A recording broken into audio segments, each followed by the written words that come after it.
good morning, or good evening, whichever it is, or good in between. Here it's 1 o'clock in the afternoon.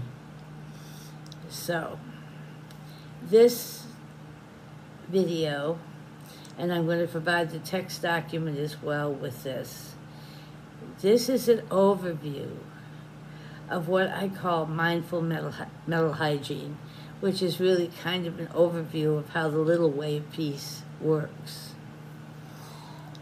The first step to inner health is taking full responsibility for our own growth.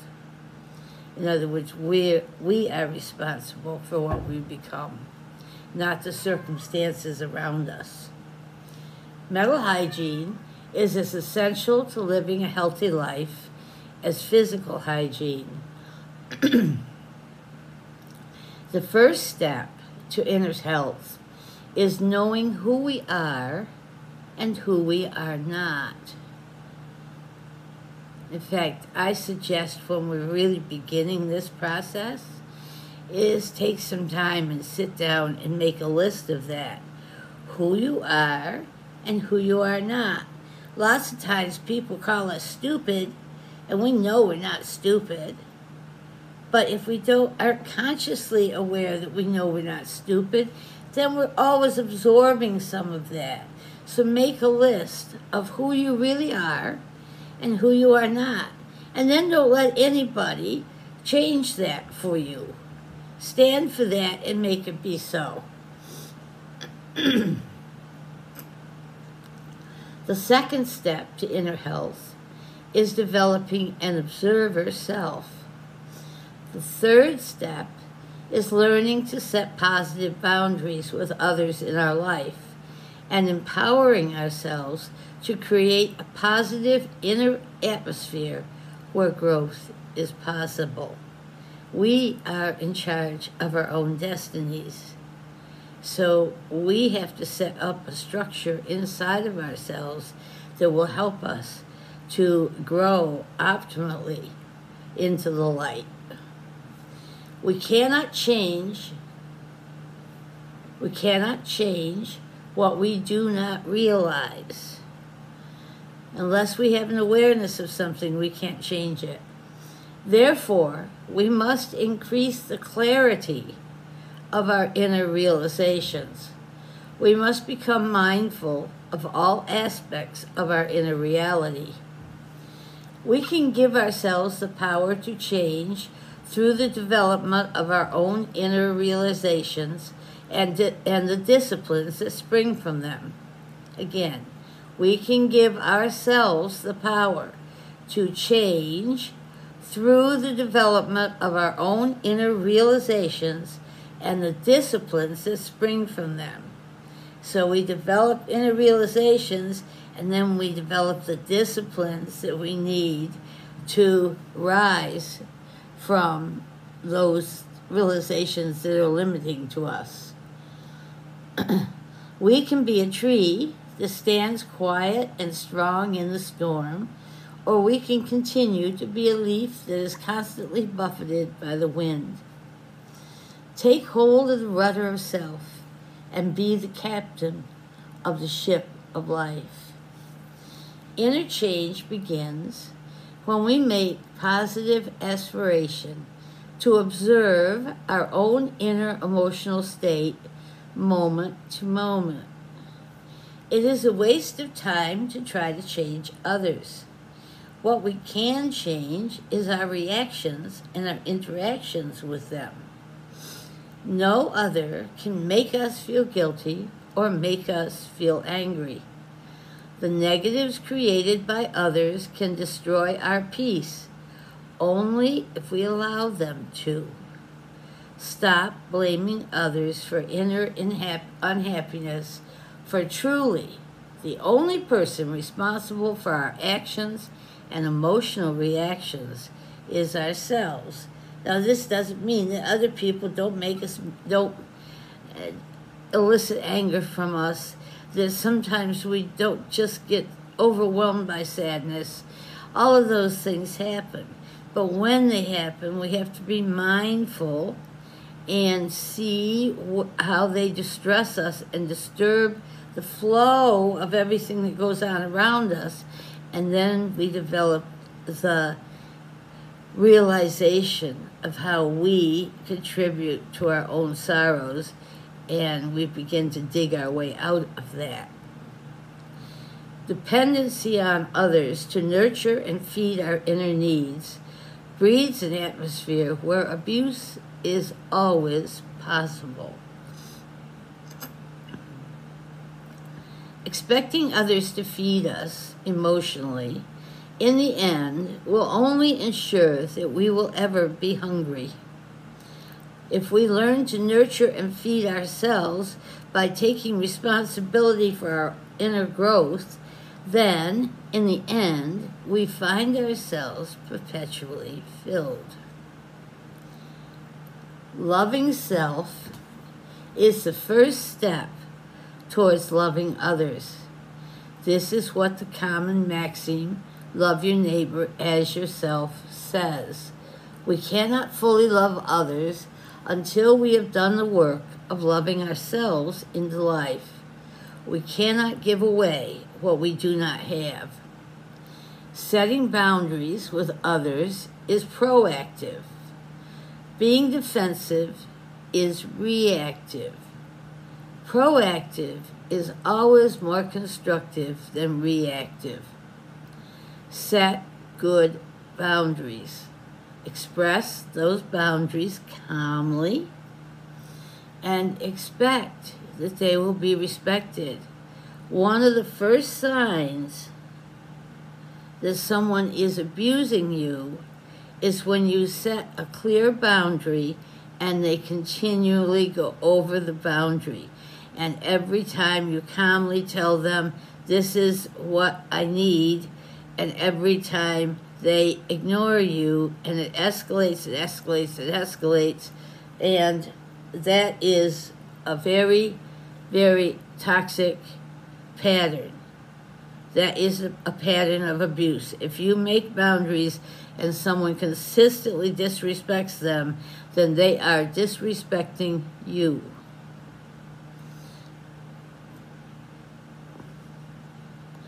Celebrate victories and learn from mistakes. The best teacher is your last mistake. Any little victory you have, whether it's you remembered at noontime to close your eyes and take a breath and look inside of yourself. Any little victory, celebrate it. And at the end of the day, make a list of your victories. And in the morning, read the victories of the day before. This is how we build a stronger self every day. Kindness begins at home. Strive to be kind and considerate to yourself, and forgive yourself your mistakes. But do not allow yourself to make excuses, nor indulge in self-pity. Self-pity is a stagnant state that stifles inner growth. Self-awareness is a dynamic state that promotes inner growth. Learn the lessons of the past and let it go. The past is dead. We cannot change it. In the present moment are found the building blocks of a healthy future. Dwelling on the past is like sitting in a mud puddle. Self-pity is like quicksand. Living well is the best answer to those who have caused us pain.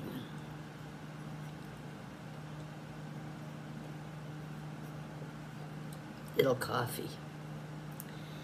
Letting go of anger and pain when others hurt us is the way to peace. If we allow the anger and pain of evil to continue to thrive in our hearts, we in essence allow that evil to win. Let it go, and inner peace will prevail. Release the negative, practice the positive.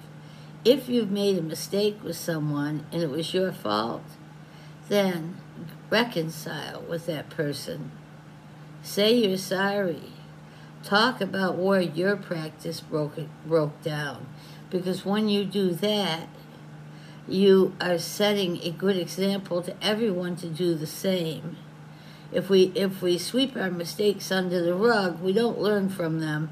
And also, other people are learning from our neglect. Remember, all of our life is about mentoring each other in one way or another. Patience. Release the negative, practice the positive. Patience is the doorway to peace. The blessings of patience do not occur without practice.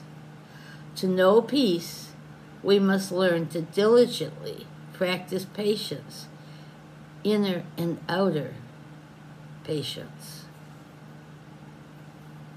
Patience is one of the most essential practices, and the sooner we apply that practice, people will tell you, I'm not a patient person.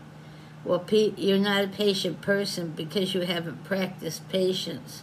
It's a practice, just like walking in the gym to get your legs stronger is a practice. We have to practice patience the same way. We have to be aware when we're losing patience, and we have to know how to apply the stillness of patience to the situation. It's a practice. Greet the world with kindness, and kindness will shine all about you. Greet the world with misery, and misery will always be present. Aspire to be positive. In the end, we become what we aspire to. Our suffering can be a burden to ourselves and to others, or our suffering can be the fertile ground of the garden where we grow beautiful flowers of inner peace. Everyone suffers. There's a song, it's a beautiful song. It's called Everybody Hurts. Everyone suffers, even the ones that abuse us the most.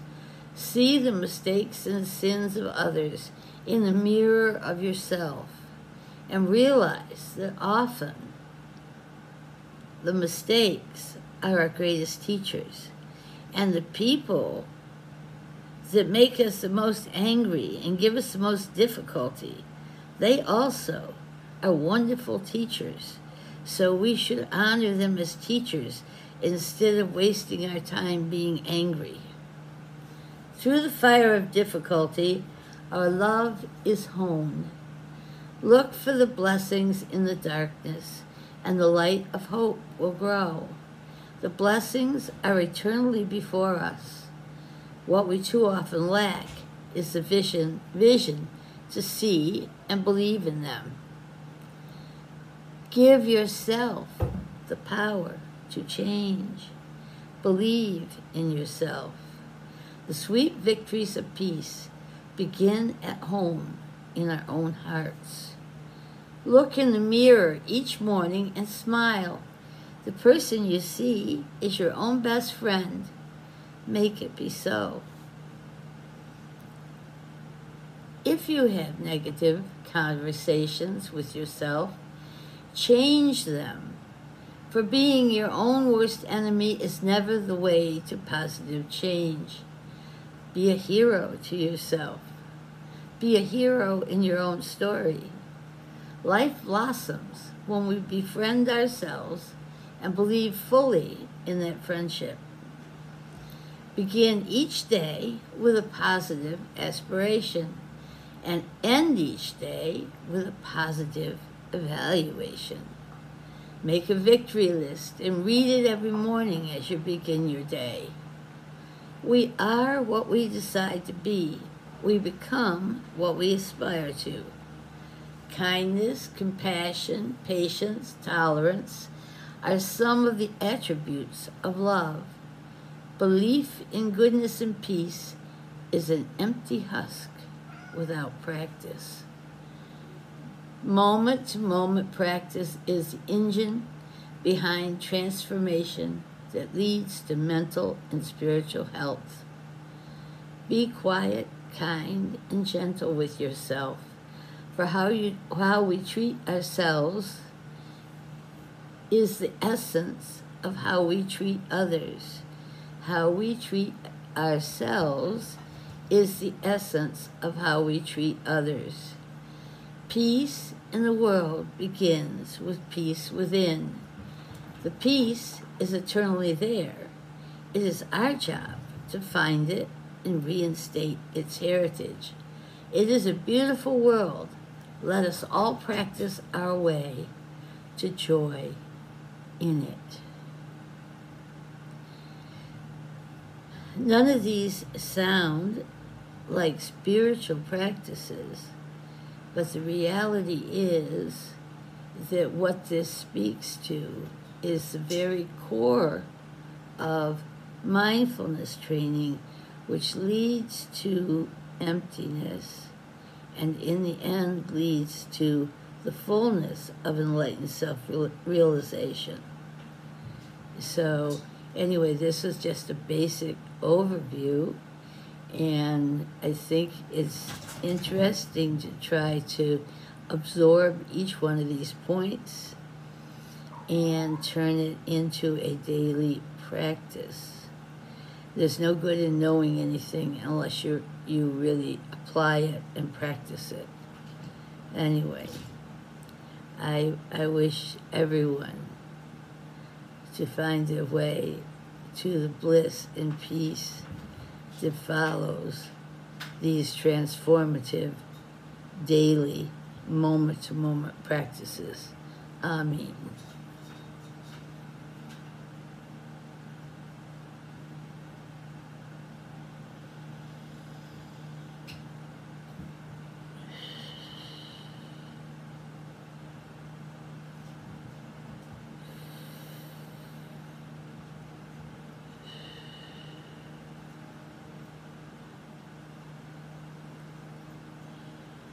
Namaste.